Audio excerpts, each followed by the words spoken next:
صرف عليها في تعبها 150 مليون جنيه. أحمد السقا بيكشف السبب الحقيقي لانفصاله عن زوجته الإعلامية مها الصغيرة. بمجرد إعلان الفنان أحمد السقا انفصاله عن زوجته الإعلامية مها الصغير حصل ضجة كبيرة وسط المتابعين وزملائه في الوسط الفني.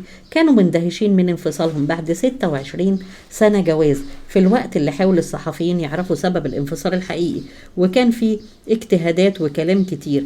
فاجأ قرار أحمد السقا أنه بيريح كل الناس ويعلن السبب الحقيقي للطلاق، وتواصل مع الإعلامية بسمة وهبة وحكى القصة كاملة وحكى عن حياتهم الخاصة. واتكلم وقال أحمد السقا إنه كان محب لزوجته مها الصغير جدا، وإنه صرف على تعبها فلوس كتير وصلت ل 150 مليون جنيه، وكان بيسافر معاها كل رحلاتها إلى إنجلترا، وكان بيتكلف الملايين. وأكد أحمد السقا في كلامه مع الإعلامية بسمة وهبة إنه عمره ما كان بخيل مع زوجته مها الصغير ولا أولاده، وإن المسؤول عن مصاريف الكاملة من الألف إلى الياء، وإن كل الكلام اللي بتقوله مها الصغير غير حقيقي، وكل الهدايا اللي جابها لها كانت ألماظ، ونفى إنه مد إيده عليها في يوم من الأيام.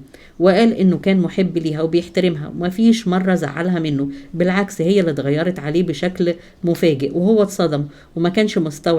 دي مها اللي حبها مش. واكد الفنان احمد السقا ان هو مش اللي نزل منشور انفصالهم وما كانش يعرف عنه اي حاجه، وشقيقته اللي عملت كده. أعربت الفنانة الإعلامية بسمة وهبة عن حزنها الشديد ضد الحملة اللي استهدفت الفنان أحمد السقا عبر وسائل التواصل الاجتماعي. وجهت كلام لمها الصغير طليقة أحمد السقا وقالت: انت مش عدو لي، انت بنت الغالي محمد الصغير، ولكن كمان ما ينفعش الناس تصدق ان احمد السقا كان بيضربك او مش بيصرف على ولاده وبيته. واكملت بسمة وهبة: وتحدثت مع احمد السقا خلال مكالمة هاتفية، واقسم بالله انه لم يمد يده عليك يوما ولا اهانك بكلمة جارحة.